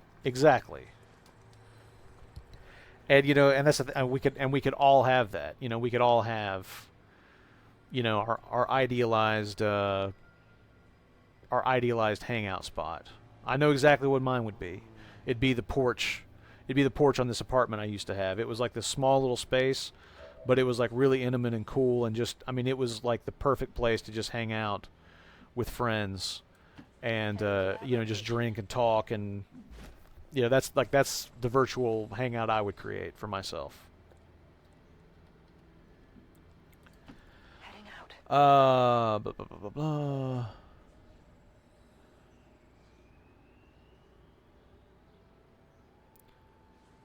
Michael Abrish said VR today is where video games were 30 years ago. It's still pretty much unexplored. He also said VR headset should have at least 8K displays, so good VR experience is still years away. Yeah, you know, the thing about that though is there's a this is something that Tony said and led into a big discussion that I had with him the other night. There is a, and I didn't come up with this. I'm repeating something that I read here, but I was reading something recently, and I believe it was in relation to VR. But anyway, I was reading something recently, and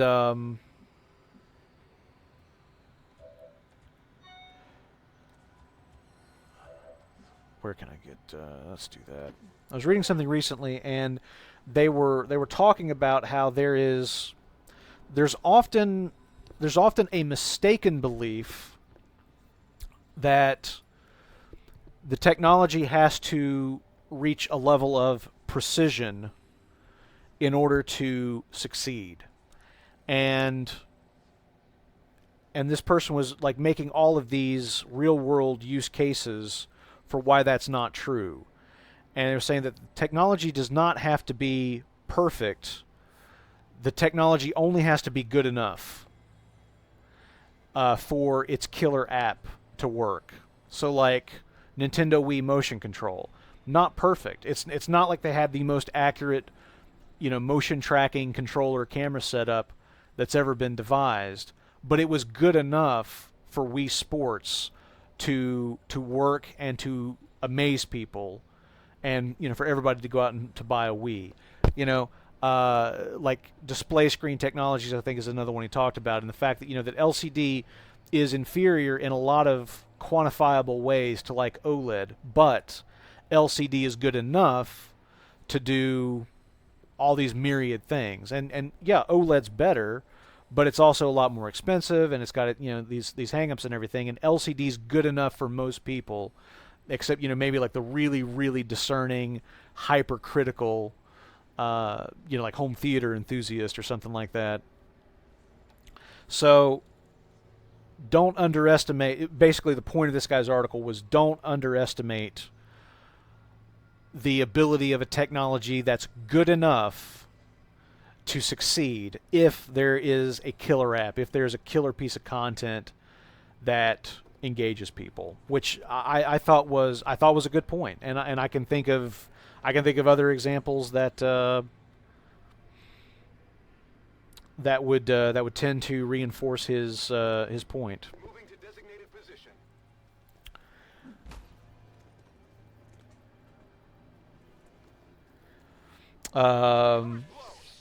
Oh damn it! I'm not paying enough attention here.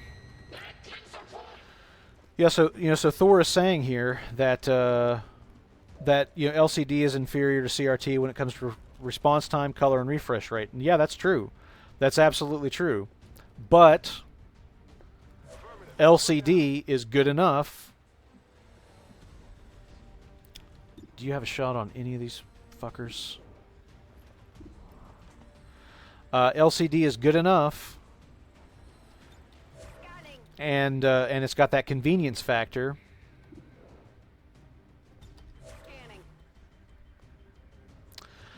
In terms of the size and the weight and all that stuff. And I mean, you wouldn't believe. I used to have a pair.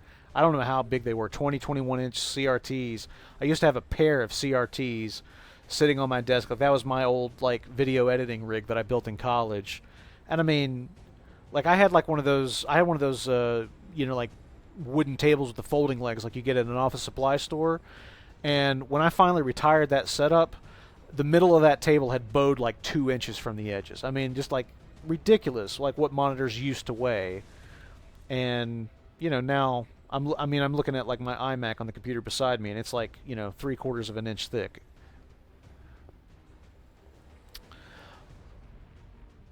Off topic, but you should try a Twitch multiplayer stream with Tony and DK. I'd love to. You know, I did a multiplayer stream. I did a multiplayer stream, you know, when we were playing The Division. And it was tons of fun. We had a great time with it. So I would love to do that, you know, with Tony and DK. We should have CRT VR displays. Well, and that's the thing. I mean, within hardware limitations, you could have whatever you want. But you know, that is one of those things, like you know, like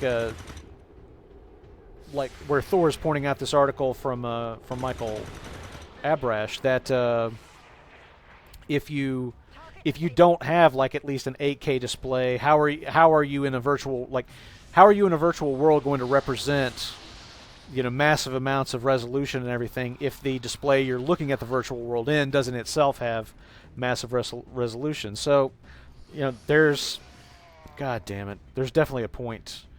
There's definitely a good point being made there. There's certain things that are not going to work, or maybe not work convincingly is a better way of saying that. Certain things that aren't going to work convincingly if you don't have a technological foundation to build up upon, I guess. Randy Marshbeer saying it's just VHS versus Beta. Beta was technically better than VHS, better quality, but it was more expensive and VHS was cheaper. That's true, but I don't think that it's quite that simple also. I think that, and I might be talking out my ass here, but my recollection is that Beta, and maybe it changed at some point, but that Beta was a proprietary format. I think it was Sony, wasn't it? Wasn't Sony? I mean, like Beta was like the memory stick of its day, and VHS was like the SD card. XCOM 2, do the soldiers have accents, or does everyone still sound American? Oh no, they've got tons of accents. Tons and tons.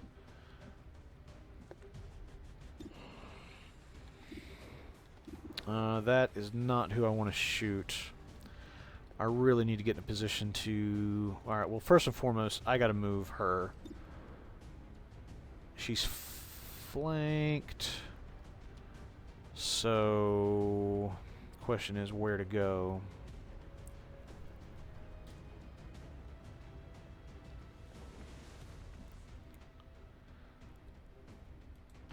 I'm on the move. Let's see what this does.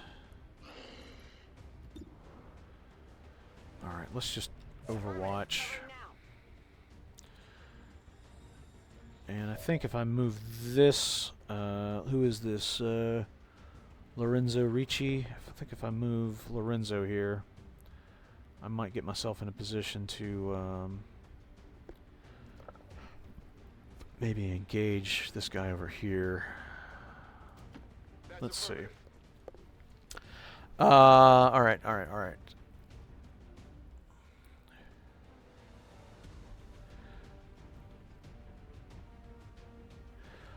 Nice. In the first one, it was strange seeing different nationalities with all similar American accents. And it's just like watching. You know, some of Hollywood's finest work, like U571 and bullshit like that. Like, oh yeah, the Americans got the Enigma machine.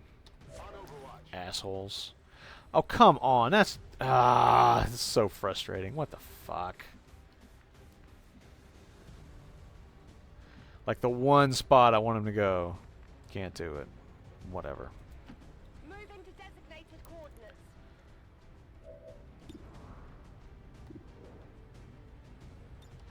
Alright, let's just do Overwatch again, and then I'll go ahead and take you out again. Pretty sure I just got done killing you. Motherfucker. Point blank. Flanking position, point blank. How can you miss that? God damn it, that makes me angry. Alright. Just a game. Focus, focus, focus.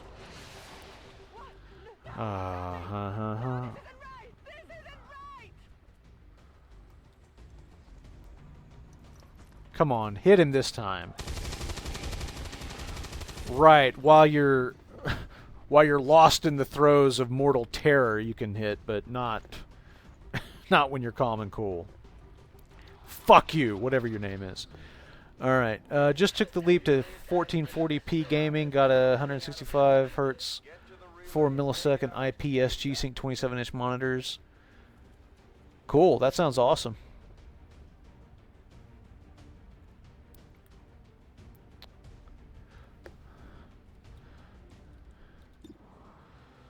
Alright.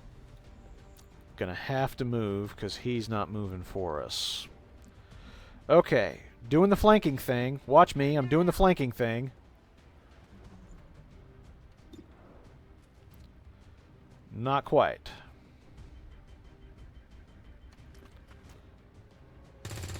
Probably should have just gone for the grenade in hindsight. And that may be what I do right now.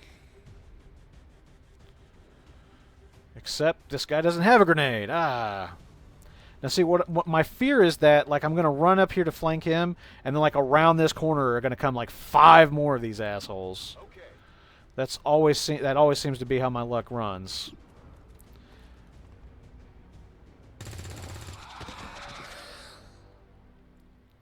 Target neutralized. All right, 2 more turns to get to this stupid thing. Alright, what's the closest I can get?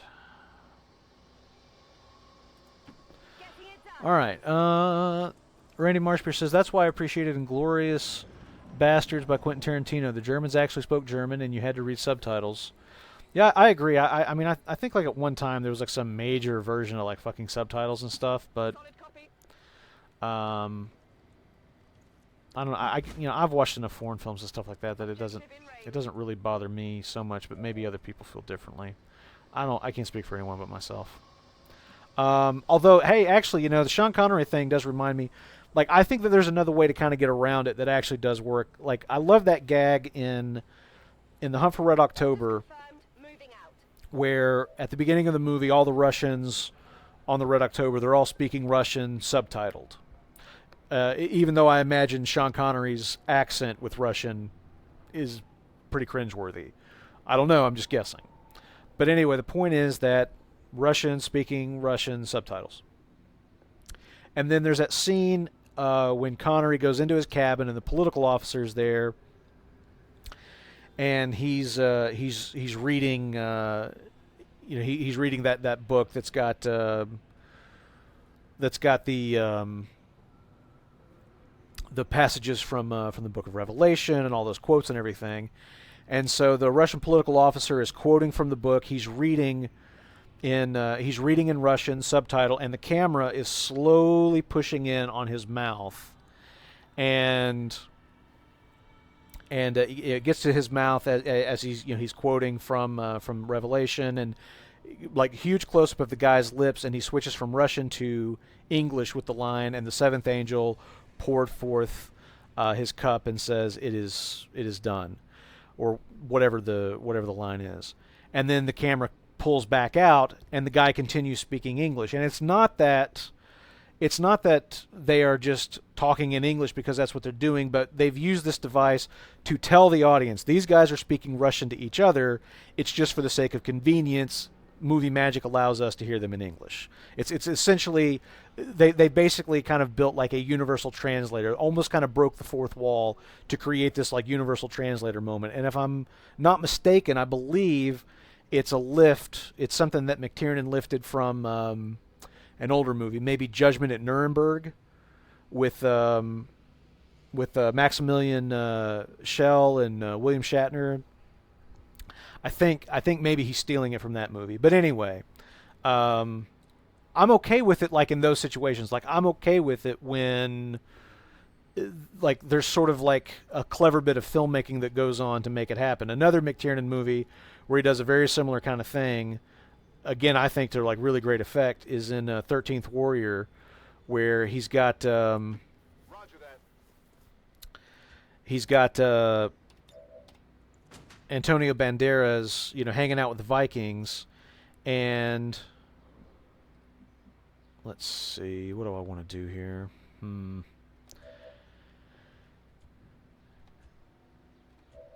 He's building it. He's building it into the scene that he's with these guys. You don't really get the time frame in the film as much, but in the book, it's explained that they're on the road with the Vikings for like a year. And so you see him like sitting here watching these guys around the campfire. They're talking, and they're speaking in Norse, and he's not really hearing anything. And then like you go to the next scene, and you see him listening, and you'll hear a couple of English words thrown into the mix, and you get that what's happening is he's starting to kind of pick up on their language, and understand bits and pieces of it. And then the scene progresses, and he starts hearing like whole sentences that he's starting to understand, and then eventually they're just sitting around talking English with Norwegian accents.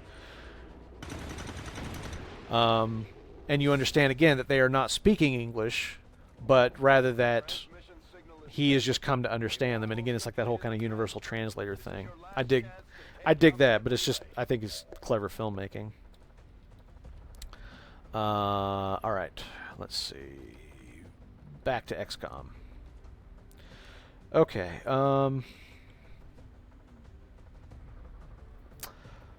Do I have a shot? 57%.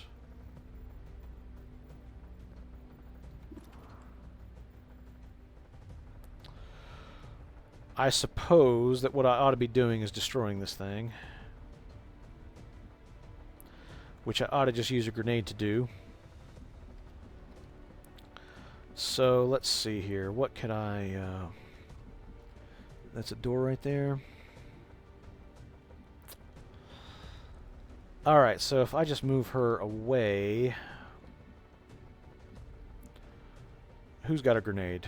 You've got a grenade. And you've got a grenade launcher. Alright, so here's what I think.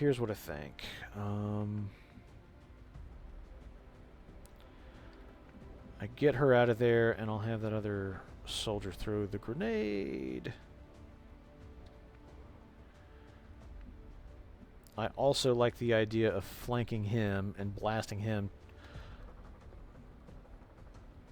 to hell and gone from Cartagena. The question is, what happens with this alien in the aftermath? I don't have anybody to really back that up. Okay. I could have her do it. Except she's not close enough. Does she have a shot at him right now?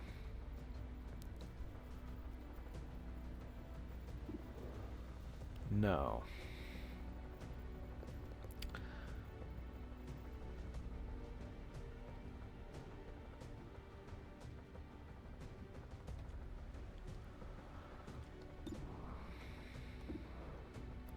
Alright, well, I gotta move him, because he's basically got nothing to offer.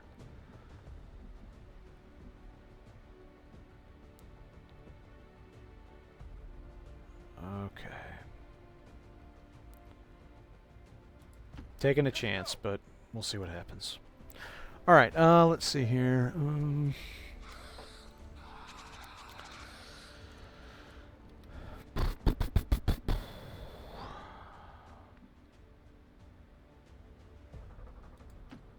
into designated position.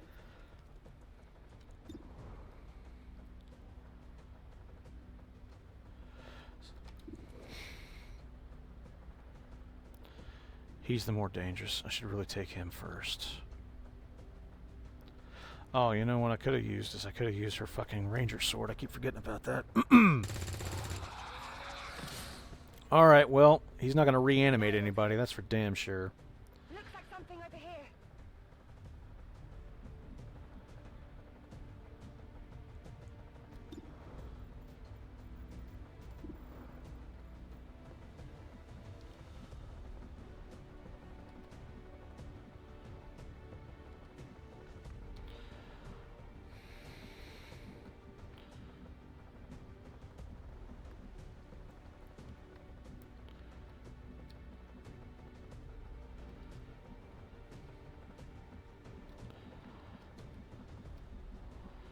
I'm just out of options here.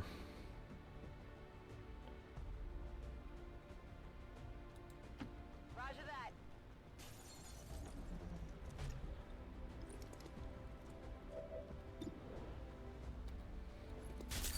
Please hit him.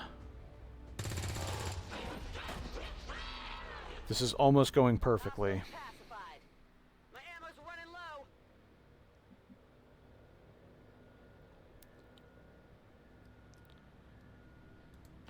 Position confirmed.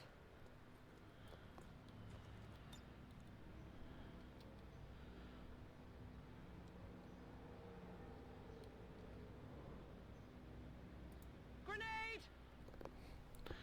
Alright, VikingBrent, 13th Warrior. They speak with a mix of Swedish and Norwegian. Being a Swede, I understood it. They had funny accents. Oh god, she didn't destroy it. Commander, it's too late. The aliens have completed the transmission and closed the connection. All that work for nothing! Connection is secure. Ah, well. I tell you what, even when I win, I can't win at this game.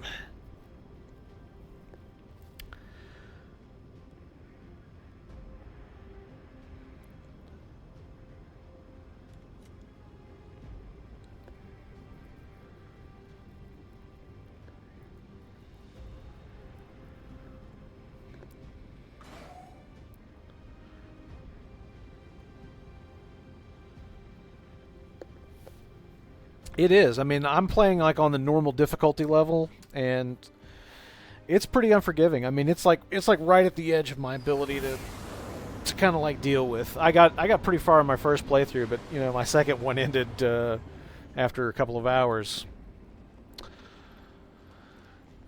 That's the really frustrating thing, is that like I got through the mission and nobody died and nobody got wounded, and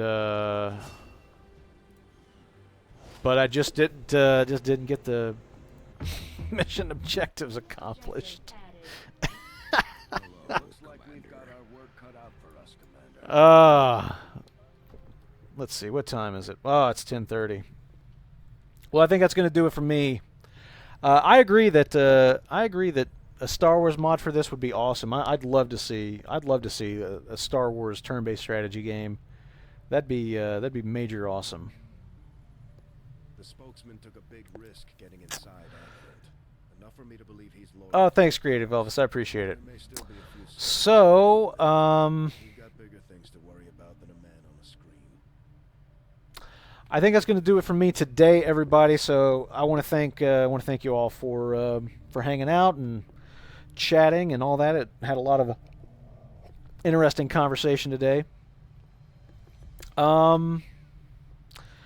If you're not already following me on Twitter, go follow me at VikingBrent. I try to post interesting news stuff several times a day, just things that I come across on my RSS reader, and share those. And of course, I always talk about when I'm going to go live. And you can also get updates on all the podcast episodes. Of course, today we just launched the new show, Outlaws to the End, which you can find at outlawgamers.com, and that's also propagating to all the all the usual places, iTunes and Stitcher and all that stuff.